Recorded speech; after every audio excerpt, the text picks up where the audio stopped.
All right, fluid mechanics, welcome back. Sorry about the confusion on the quiz, but it sparked some great conversation, so I'm pretty happy with it. I did tweak it and left it open, so you have until Wednesday to resubmit if you want. I changed it from 6 inches to 2 inches. And so 2 inches is in the water, like 10 inches is above the water, okay? The object weighs 12 pounds. And what you're calculating is the force on the bottom, right? So you have to find the pressure at 2 inches deep. It is a 1 foot by 1 foot square. So that should give you the force pointing up, but I'm going to cover that in a second. Again, I'm going to do hydrostatic force one more time with submerged objects. So this thing's not submerged. There was some confusion there. It was 6 inches submerged, but not completely submerged. So anyway, I reopened it. I sent you some emails. Hopefully you got it. This lecture is going to talk about hydrostatic force and then buoyancy. So you can do the next homeworks. So those, this is going to be all, yeah, sorry. Let me get rid of the ones we don't want. So we have lecture today, and then I added number 13, and that's due Friday. Number 8 is due tomorrow, so don't forget to do number 8 and submit that, all of it online. Okay, and we'll be looking at another quiz here sometime. I haven't scheduled it yet, so we're good. Week 4 is open, but there's nothing in here yet. This is where today's lecture will show up. So back to this, and I'm going to flip it around and then go for my piece of paper. So I think we all have pressure, and we can calculate pressure at a depth. But let's just kind of refresh that a little bit. I'll use a pen so it's easier for you to see. We're going to work with water, and remember the specific weight of water is 62.4 pounds per foot cubed. So the volume's important, like this is important, right? So if we have water and we have a depth, let's say we're at 10 feet, we know that we can get the pressure at 10 feet. And that's going to be equal to the specific weight of the fluid, and we're using water, times Z, which is just the depth, right? So if something is underwater, that's what we got to do, is we just have to go, 62.4 pounds per foot cubed times our depth. And I have it in feet, so it's just 10 feet, and there's nothing tricky about that, right? Eliminates that to be pounds per foot squared. And if I do the numbers, that's 624.00 pounds per foot squared. Okay, so that's our pressure. If we wanted it in PSI or pounds per inch squared, then we would have to convert, right? So how do we do that? We take the 624 pounds per foot squared, and we have to multiply by 1 foot squared, and the conversion, which is 144 inches squared, right? So you need that conversion, and you need to position it so the feet squared cross, and so we're dividing by 144 to get this unit. So 624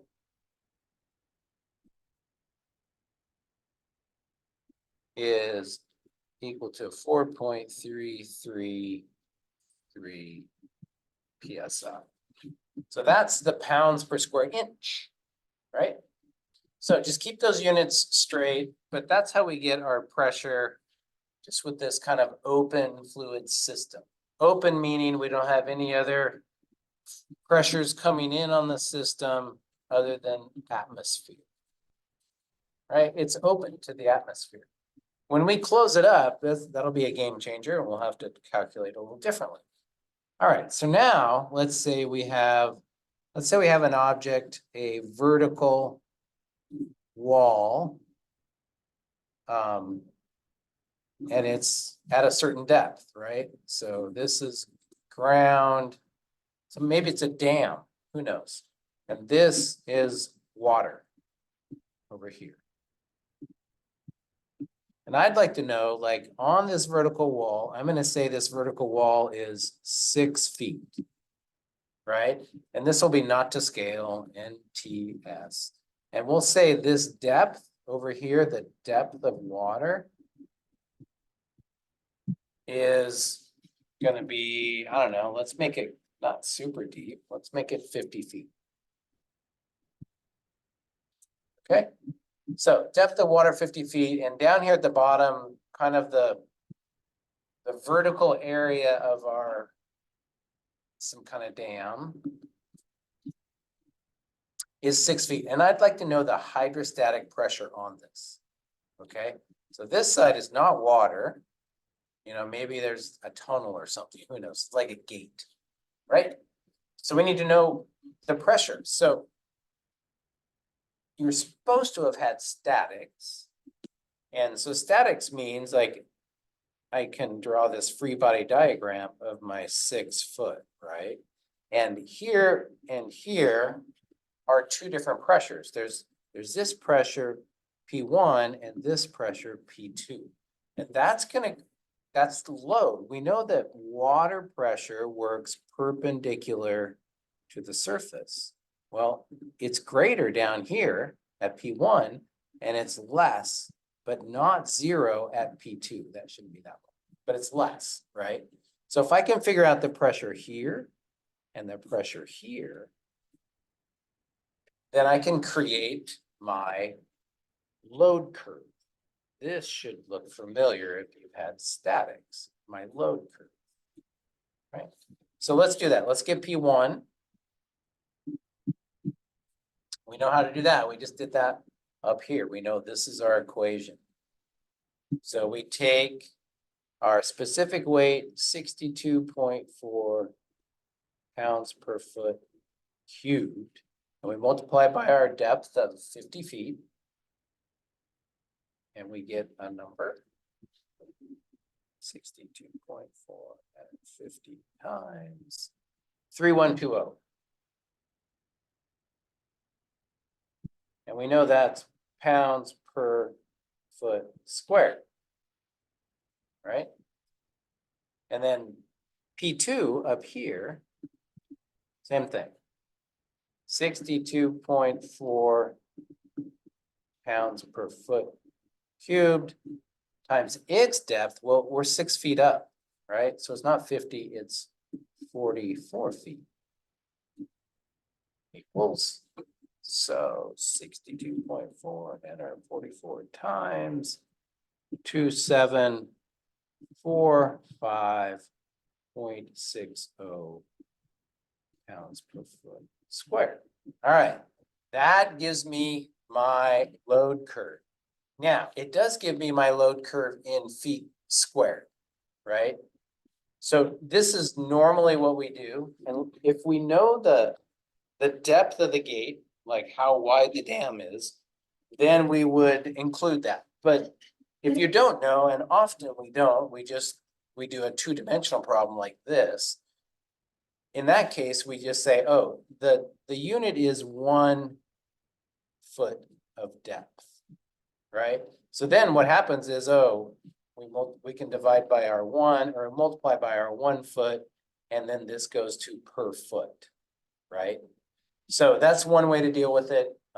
Just you assume 1 unit of depth, so then it's 1 foot deep, and then all of these essentially becomes pounds per foot.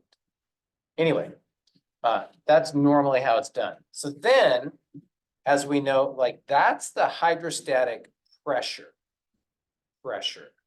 right, on this gate. So if that was the question, you know, how much hydrostatic pressure is on there, this is it, and that's the load curve for it. But what we typically want to know is, hey, what's the hydrostatic force, right? So the hydrostatic force is the single force. This problem's a little harder than the quiz because we have a vertical surface. The quiz was a horizontal surface. And a horizontal surface, the hydrostatic force was a rectangle. And those are easy to calculate. The area of a rectangle, this height times this length, and then the location is, through the geometric center. So that was a little easier. This is a little more difficult. You have to know the area of this shape and where the centroid is. Now, you could Google that, right? If you still have your statics book, you can look it up. So here's the shape right here. So this is the area of a trapezoid, and then this is the location. The location I'm not so worried about. Like, it's a little bit of a grind to get the exact location of the hydrostatic force, but the area gives you that hydrostatic force. So we need H1, H2, and base, right? So I have all that. H1, H2, so H1 is this, H2 is this, and then this is the base, right? So the area, see that? Yeah, I'll kind of adjust it some more. Of a trapezoid, and again, I'm just getting it from the statics book. It's base height 1 plus height 2 over 2. So base 6 feet, height 1, 3120 plus height 2, 2745, and then that is over 2. So that's the concentrated of this line distribution, right? That gives me the hydrostatic force or the area of the load curve. Now, this is pounds per foot squared. This is pounds per foot squared, right? Divide by 2 and then divide by the feet. It's going to be pounds per lineal foot of length. And if I just say, hey, 1 foot of length, then I have my number per unit foot. So hopefully that makes sense. I'm going to call this hydrostatic force. So then I'll call this hydrostatic force. And it is, I think I have both of those numbers in there. I do. I can add them together. Divide by 2 and then multiply by 6. It is 17,596 pounds. Okay, so that's calculating hydrostatic force. So we have to figure out the pressures. We have to draw the curve. And, if this thing is in different positions, then it's got a different curve. Like if it's in this position, this was vertical. So if it's like this, remember that pressure acts perpendicular to the surface. It's going to look like that, right? And if it was flat, it looks like this. Oh, there we go. So you just have to draw your load curve correctly. Now, if this was just a flat plate and it was kind of thin, remember, water acts on all surfaces. So you have the same thing happening here, right? Just a mirror image. Depending on how thick this is, if it was just a flat plate, then it's pretty much exactly the same on all sides, right? So water pressure acts all the way around perpendicular to the surface. Now, this was a gate that had like soil or a tunnel back behind here. So water pressure was just acting on it. All right. Now, buoyancy or floating is a little bit like the quiz, but I didn't call it buoyancy and I didn't ask you how things were floating, but let's just talk about a floating object. If we have a chunk of wood And let's say that thing is, I don't know, 6 inches by 6 inches by 24 inches, right? So kind of a beam, 6 by 6. 24 inches. This thing probably weighs 24 inches. I don't know. We'll say 10 pounds. Right? And it's in water. Okay. So buoyancy, the buoyant force, that's this force that we calculated before. We could calculate that, and then we could spread it out over that bottom surface and see if it is bigger than the 10. And that would tell us, hey, does this thing float or not float, right? I'm guessing it floats, but where does it float? Who knows, right? We just don't know all of that information. What we do have is 10 pounds, okay? So the thing with buoyancy, oh boy, pretty sure that's gonna bother me. But I spelled that wrong. Sorry for those of you that are good spellers. I'm not. A-N-C-Y. A-N-C-Y. E-O, whoa, that's wrong. B-U-O-Y.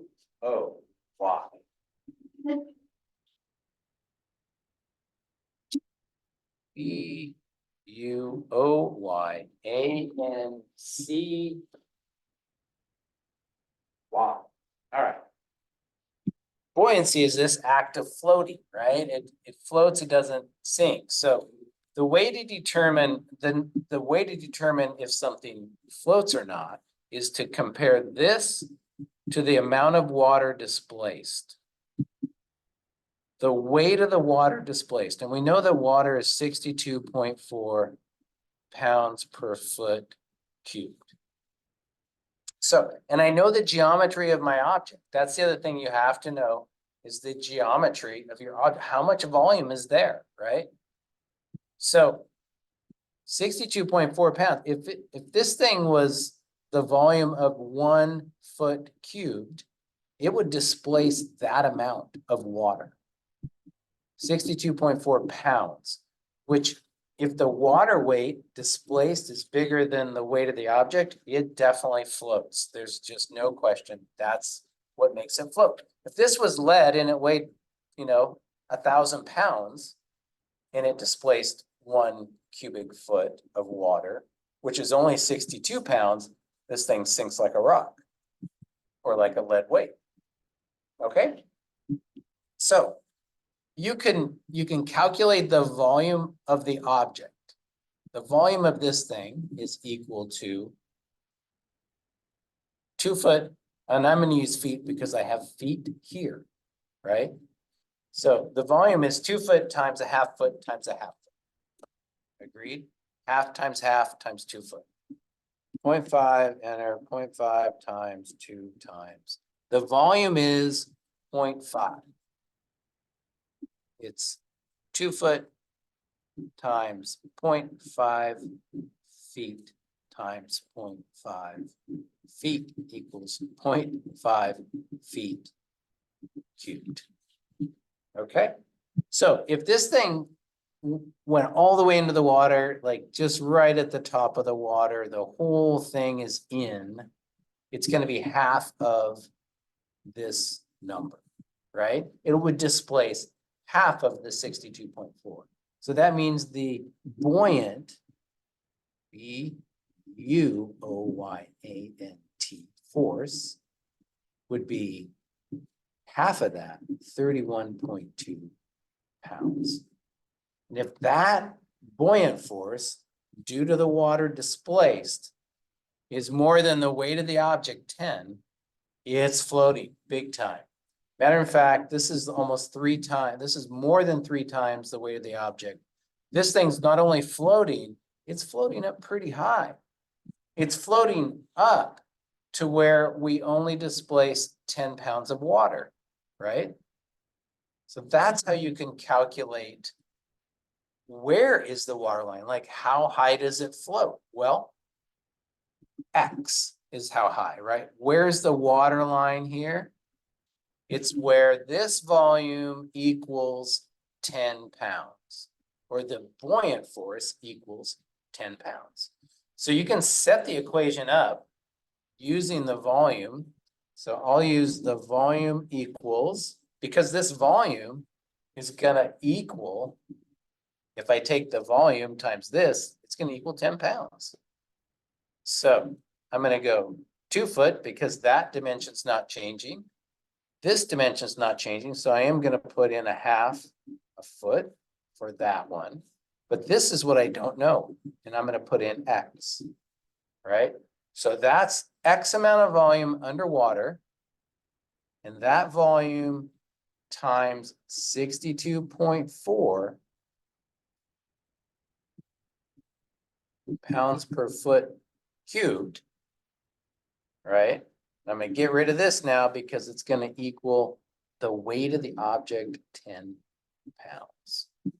So if I've done this right, we should be able to solve for X, and it's gonna be in feet. So it's probably gonna be, a decimal, a small amount of feet, but we can then turn it into inches. So let's just see if this is gonna work out unit wise. Essentially, what I've said is the volume times the water displaced is gonna equal the weight of the object, 10 pounds, okay? So how do I get X by itself? I take the 10, divide by 62.4, divide by 0.5, and divide by 2. So let's see. 10, 62.4 divide, 0.5 divide, which actually raises it up a little bit, and then 2 divide. So we're looking at 0.16 feet. That's where this water line is. Right? And what's that equal to? So I just go 12 times. That's about, check it out, about 2 inches. That means that a 10-pound object with a volume of this would float at a 2-inch water line. In other words, 2 inches of this geometry would be underwater. So this equation tells you, like, where's the water line?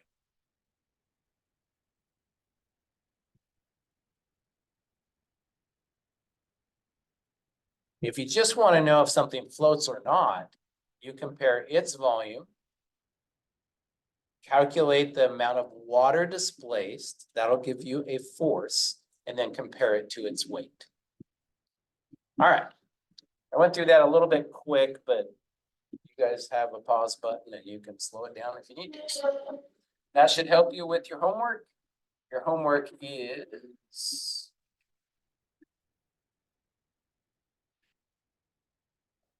want to go to the calendar because it's going to be all like blown out here on it. There we go. You're doing number 13, and that has to do with buoyant force. I will produce another lecture on Thursday and probably give you another homework. All right, so get the quiz done, get this homework set done, number 8. That's coming in tomorrow, and then 13 coming in on, I think it's the 2nd. So, all right, good luck. Email me if you have any questions, and I will try to help. Have a good evening. Have a good week until we chat again on Thursday.